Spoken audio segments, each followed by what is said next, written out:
In today's video, we're going to be going over 18 tips that are going to help you become a faster driver or a better racer. Now, number one is going to be please stop starting from the back or the pits in rookies. Now, I know a lot of people want to fast track their progression from that rookie series in iRacing all the way up to the higher license classes, and they do this by starting from the back of the pack and not qualifying, or even starting from the pits to hopefully avoid the carnage that might happen on those opening few corners. Now, the problem with this is, yes, you technically might progress a little bit faster through to the next license class. It does not give you the practice of avoiding incidents, practicing your racecraft, and generally just understanding where to place your car in a side-by-side battle. So what I recommend is actually to qualify, and whether that puts you at the front, the middle, or even the back of all the qualifiers, you are going to learn many valuable lessons that will carry over down the line into your future races. The second tip I can give is to ensure you're not only using the steering to rotate the car. At first, a lot of people think that the steering is the only method to turn the car into the corner, but what happens is they end up not getting all of the efficiency as possible out of the car because they're not using trail braking and they're not using engine braking to rotate it into the corner. Moving on, make sure you are using all of the track. And what I mean by this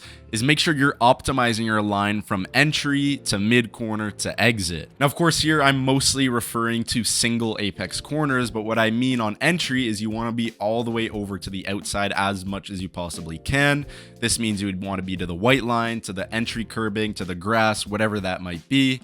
At the apex, you need to be to the most inner portion of the corner to make sure you're taking as least of a radius as possible. And then on exit, of course, tracking out all the way to the white line, to the rumble strip, using up all that track, of course, assuming it is not a compound corner. Now, the next one is really important, and it's going to be to make sure you're going into your practice sessions with one very specific set goal. What I see a lot is people will go into their practice sessions trying to practice 3, 4, 5 different things and perfect them all at once, but unfortunately that is just not possible for 99% of people. When we go in focusing on one specific thing that we're going to improve in that session, for example, it might be perfecting your straight line braking, perfecting your rotation going into the apex, things of that nature. That's going to allow you to isolate that one thing without having to overwhelm yourself about way too many different factors. Now, this leads me well into the next point, which is to compare.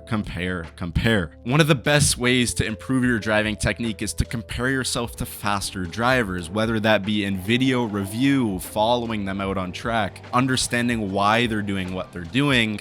All of these things are going to allow you to realize what you could make more efficient in your driving and improve and get to that next level. The next few ones, we're going to make sure we have some of our settings set correctly, and the first one is going to be to make sure your force feedback is not clipping. More often than not, most people will have their force feedback getting to 100% and beyond of its available range, which is what we like to call clipping, and this means that when you're loading the car and getting to 100% of its range or bandwidth, you're not going to be feeling anything else past that, which could dull out that feeling oftentimes mid-corner or at the apex. Now, the way to know that you are clipping in iRacing is to enable the force feedback bar in the top right of the screen, and if you see this going red excessively into the corner, this means that your force feedback is indeed clipping. Now, how do we solve this? Well, one quick solution is to raise the max force of your wheelbase in the software settings. If your wheel is already maxed out in the software, the only solution, unfortunately, is to lower the amount of force in the actual game. Now, this is more of an issue with lower or mid-range sim racing wheelbases, but although the force is going to get a little bit lighter in general and may not be as stiff as you want it to be, the fidelity is going to be much more important, specifically feeling out those slight subtle differences mid-corner that you could be getting if you weren't clipping. Next up on the essential settings is going to be to ensure your FOV is set according to a calculator. It's very important to set your FOV based on the measurements of your rig. rig. Now you can take out a measuring tape, measure the overall distance, the curve of your monitor, the width of your monitor, things like that. In iRacing, there is a built-in system that does calculate it for you, and I do highly recommend only running what this calculator gives you, because that's going to give you the most realistic FOV, the most realistic sense of speed, so you can hit those references consistently lap after lap. Moving on, you want to make sure you're setting up your brake pedal to a completely straight linear curve. Sometimes I see people setting up their pedal to an exponential curve, whether that's in the software or in iRacing itself. And what this does is it means one part of your pedal is going to be very, very dull, not sensitive at all, and the other portion of your pedal is going to be very, very quick, and you're going to see some big differences in your input based off of a very small change in the pressure you're actually putting in. Now, sometimes people do this because they don't want to lock up, but once you set it up to a linear curve, you're actually going to have more control over your brake pedal. So I recommend taking the time to get used to a linear curve, as it is going to benefit you in the long run. Speaking of brake pedals, you need to make sure you're not capping your maximum pressure at a certain percentile of brake pressure. Now, this is also done by a lot of people to make sure they're not locking up, but the problem is you're oftentimes going to be under the limit doing this in certain scenarios.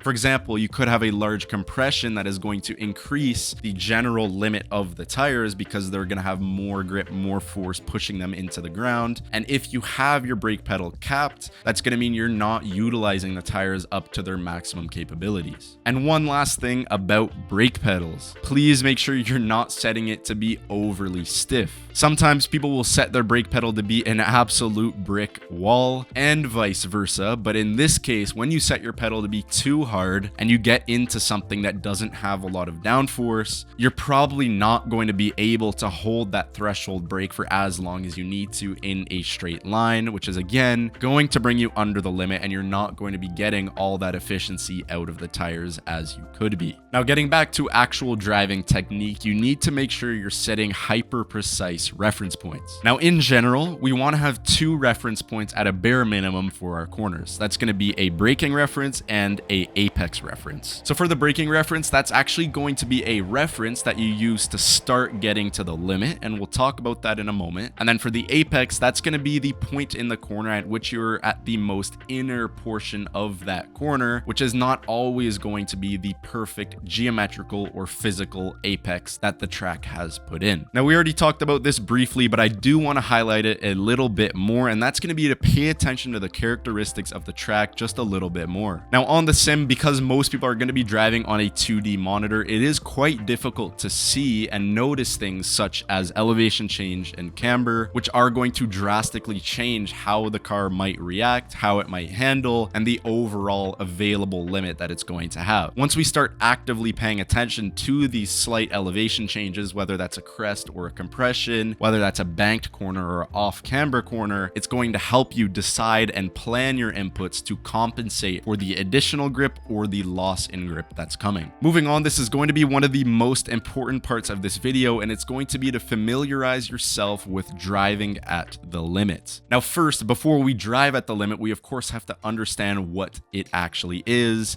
and where it actually is. Now, the limit is simply the maximum load the tires can handle, but what makes it difficult in the sim is that we don't have things like G-force that we have in real life. What iRacing has done is they've actually implemented a very, very precise sound system in the game, which most people have probably heard of by now, and you can use this sound to identify where that limit is, what over the limit is, and what under the limit is as well. Once you know what sound you're looking for, you can consistently adjust your inputs based off of keeping that exact sound going, and I do have more videos on this, so if you're looking for a more detailed explanation, I highly recommend going back into my channel and looking at my other videos based on the limit. Now, the way at which we want to get to this limit is by first starting with the limit of the front tires, and then we can start testing the limit of the rear tires, which I do have a video on. I will link that up in the top right corner now. Moving into some of the final tips in this video, another one is going to be to stop abusing the ABS system in the car, especially in a game like iRacing that punishes you heavily for abusing that ABS system, essentially giving you a reduction in the efficiency of the brakes. We want to ensure we're understanding where that limit is below the ABS so we can consistently drive to that without hitting